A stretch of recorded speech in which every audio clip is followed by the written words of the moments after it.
am I? Sure enough. Who am I? Sure enough. I can't hear you. Sure enough. Shogun of Harlem. What's up, Vault Dwellers? Dan here, and welcome to part 5 of the greatest cult movies in history, 80s edition. And this episode, it's a little different because you programmed it. Every movie we're counting down today was suggested by Retro Vault faithfuls. That's right, the comments, DMs, and smoke signals. You asked for it, and now it's on the slab. And you didn't disappoint. We've got radioactive vigilantes, demonic rats, sleazy body horror, animated soul crushers, and one sci-fi flick that straight up reprogrammed reality. So crack open a tab, adjust those tracking lines, and get ready for 13 cult classics from the greatest decade in weird cinema. Let's roll.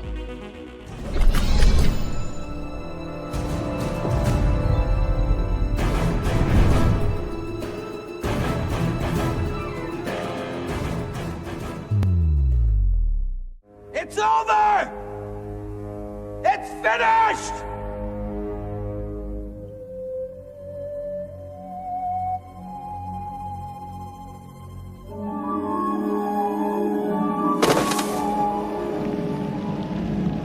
End of chase. And Slipstream. I mean, the movie that proves even the director of Tron can misplace this joystick. This one's set in a post-apocalypse where the wind just never stops blowing, you know, basically Chicago with worse hairspray. We've got Mark Hamill, who ditches the lightsaber to play a fascist cop, and we have Bill Paxton doing his best Han Solo impression, but without the benefit of Harrison Ford's good looks.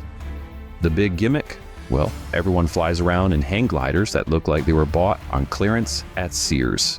The movie's got some ambition, you know, sci-fi landscapes, philosophical mumbling, but this one plays like a VHS rental you regret 5 minutes after watching it. But you still finish it because, you know, and you can get paid $1.99 plus late fees.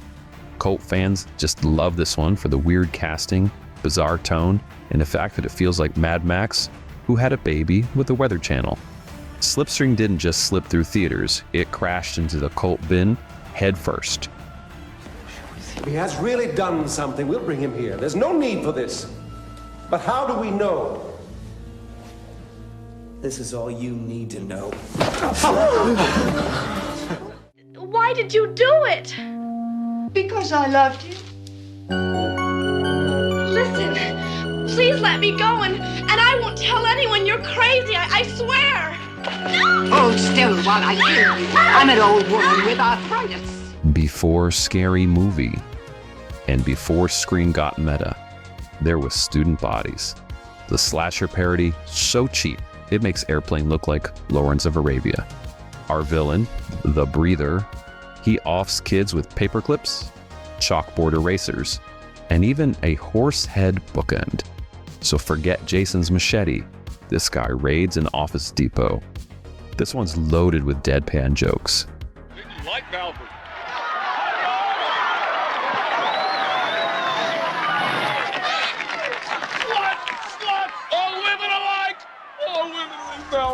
Fourth wall breaks.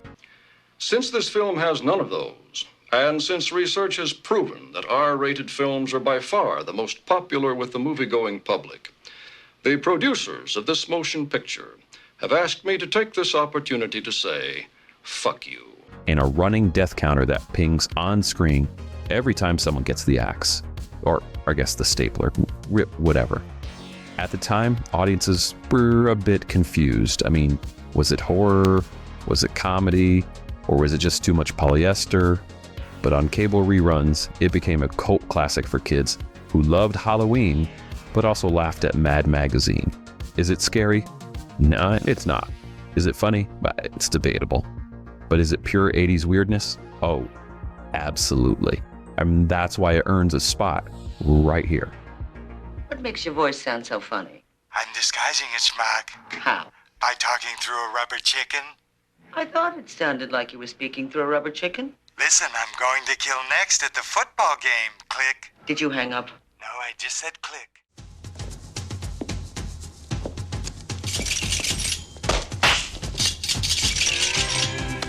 Try it again, punk.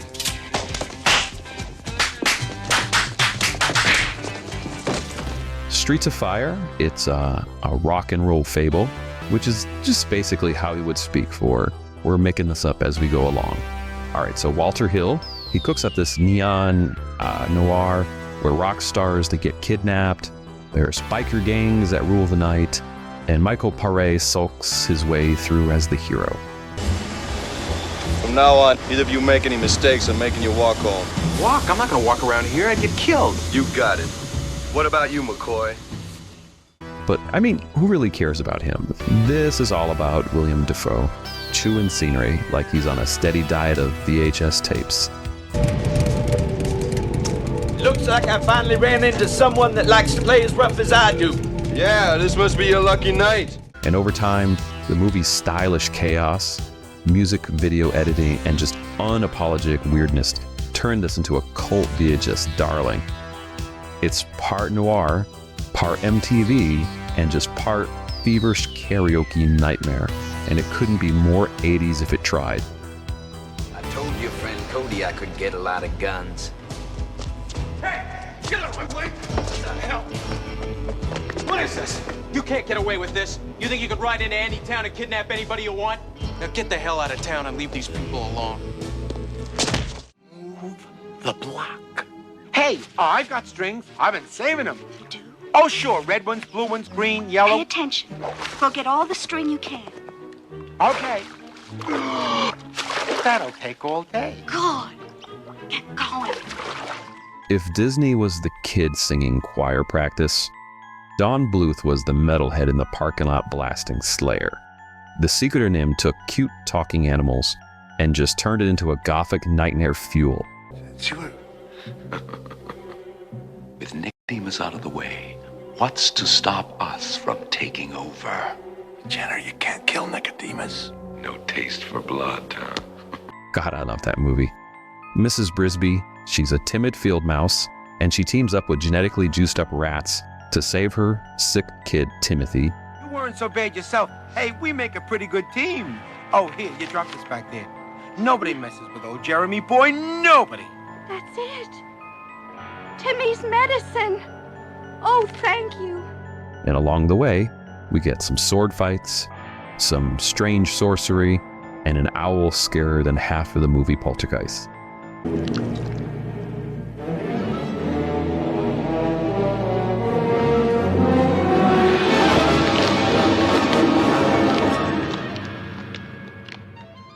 The animation is just absolutely gorgeous in this one, and the tone is dark as a basement arcade. And the villains, they look like they walk out of a D&D module. Kids who grew up on this one either turned into Don Bluth superfans, or just developed lifelong fears of rodents. Either way, this is a cult classic and proof that the 80s even made cartoons terrifying. Okay. I see him.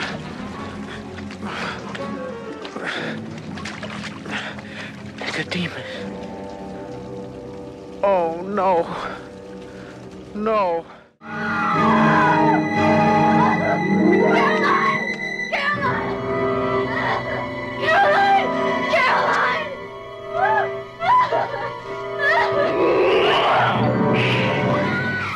Yeah, that's right, Vault Dwellers. This Canadian gem, it casts dogs as killer rats.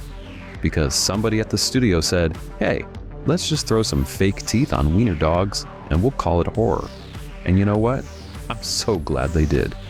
Deadly Eyes, it's basically Jaws in Toronto with a lot of extra fur. Steroid-tainted gray mutant rats are turned into monsters. And suddenly people, they're getting shredded in subways, their bedrooms, and most memorably, during date night at the movies. It's goofy, it's so gnarly, and if you were a VHS kid, this one was one of those tapes you read because the cover looked just too crazy to ignore. And once you hit play, you were rewarded with practical gore, rubber teeth, and more overacting than a Pepsi commercial.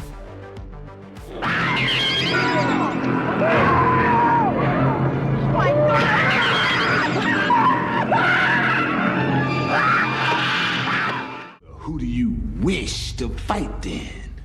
One of them? Or one of the ladies, maybe? Yeah, since you're too much of a sissy to fight me, maybe they're more your speed. Get him, girls. Maybe you can get a rise out of this limp wimp. Kung fu flicks, Motown jams, and MTV swagger all collide into The Last Dragon. Leroy Green, also known as Bruce Leroy, he's a martial artist searching for the glow, which is a spiritual power-up that makes you look like a living light bright. 3 times over, boy. His nemesis, Sho'nuff, and he's the Shogun of Harlem. A villain so charismatic, he could have been a Street Fighter boss. Why don't you sit down and shut up? Why don't anybody who wants me to sit down and shut up come down here and make me? This movie, I mean, it has it all. There's choreographed brawls, so much neon, and a soundtrack that slaps harder than a boombox running on fresh D-cell batteries.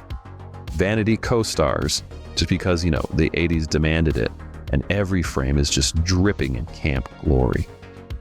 I don't know how, but this flopped in the theaters, but found eternal life in cult heaven. Quoted endlessly by fans who know that, yes, Sho'nuff is the only master. When I say, who's the master? You say,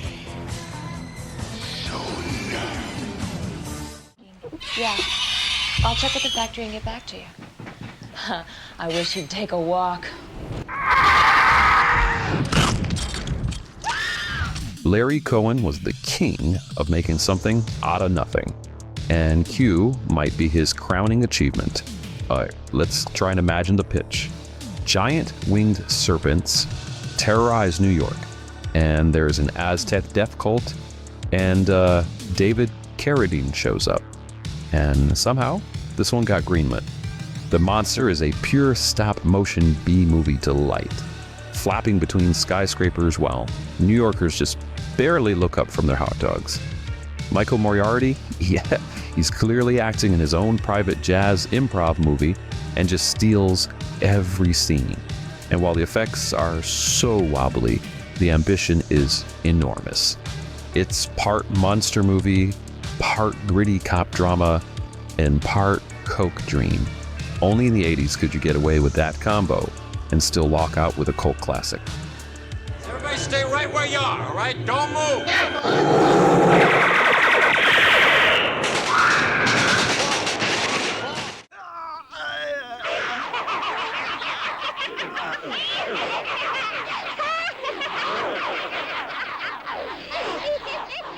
This is the VHS that launched 1,000 horror nerds.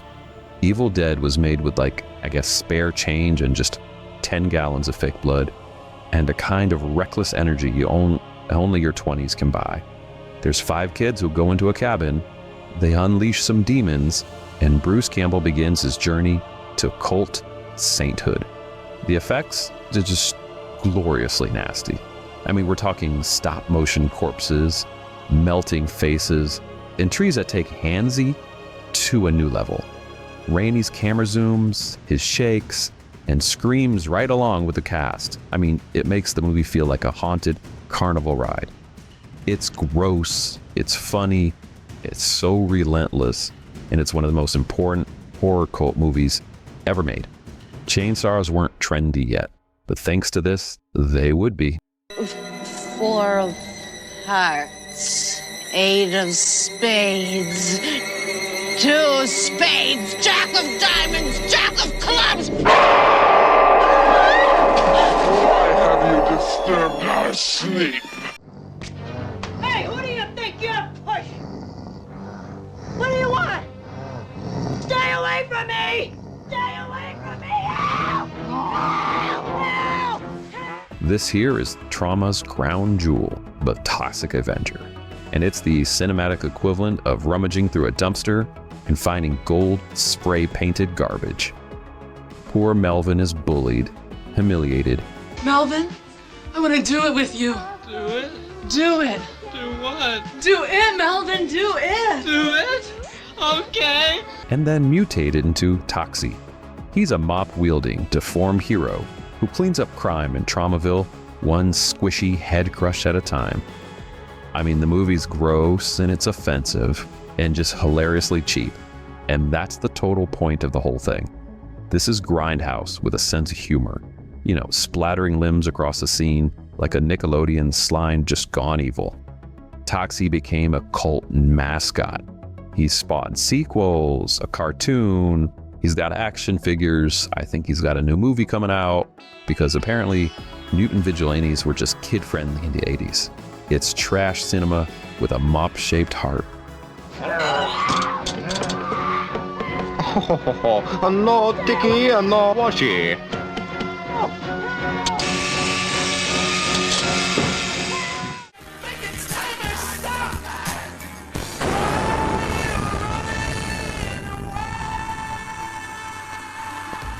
This isn't just a movie.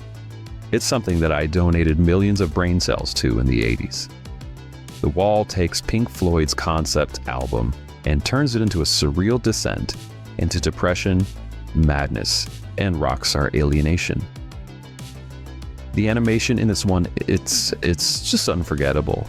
You know, the marching hammers, the screaming flowers, and those faceless students. You combine that with Alan Parker's moody live action sequences, and you've got the ultimate cult rock opera. It's like MTV decided to adopt Kafka. And for some reason, it was a formative midnight movie experience. For others, it was 2 hours of, what the hell did I just watch? Either way, it's pure 80s counterculture and equal parts disturbing and just beautiful.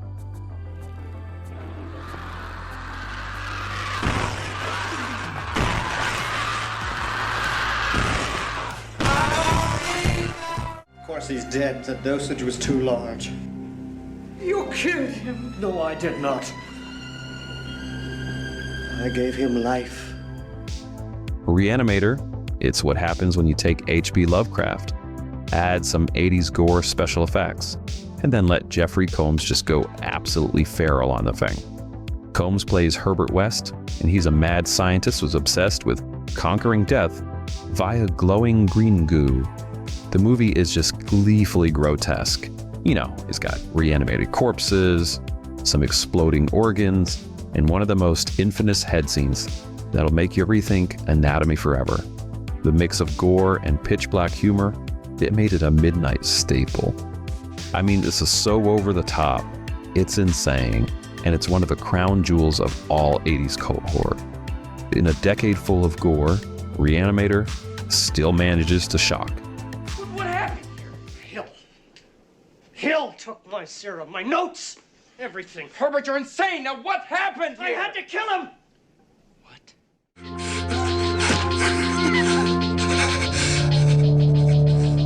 See you in Pittsburgh. You know, only Cronenberg could give us a movie where the TV watches you. Videodrome is equal parts body horror, satire, and pure paranoia. And this follows Max Wren, who's James Woods, as he falls down a rabbit hole of pirated torture broadcasts, hallucinations, and just reality itself melting away. The effects are 80s nightmare fuel, with breathing televisions, gun hands fused to flesh, and a stomach VCR slot you're just never gonna forget. The message? Technology is warping us and turning our bodies into meat for the media. Seems pretty accurate. It's disturbing, prophetic, and deeply weird. The perfect Cronenberg trifecta. And yes, it gave us the immortal line, "Long live the new flesh." I think that even Pete ought to be able to sell the hell out of a classy campaign like that.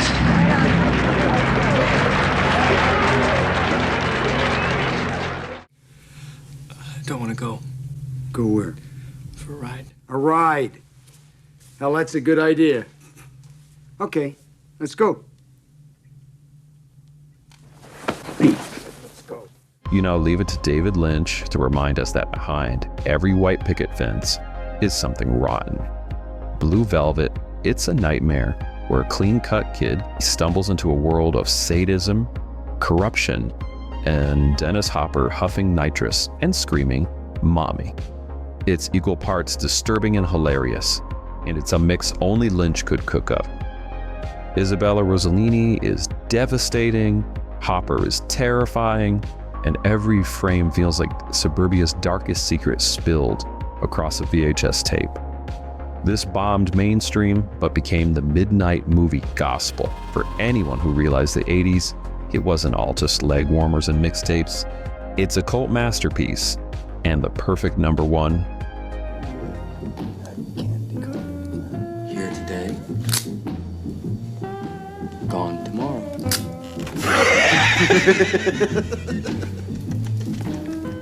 You know, the 80s proved once and for all that movies, they didn't have to be mainstream to matter.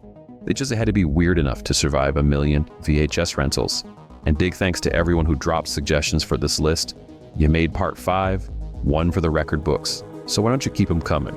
Because part 6, it's lurking around the corner, and I've got a feeling you're gonna outdo yourselves again. So smash that like button, maybe go hit that hype thing if you're vibing what we're doing here, and don't forget to check out the rest of the greatest cult movie series if you missed them. Until next time, keep it weird, folks. Timmy gonna die? No, sweetheart. He's just very sick. What's the matter with him, Mother? Mr. H has called it pneumonia. Pneumonia? Where is the master?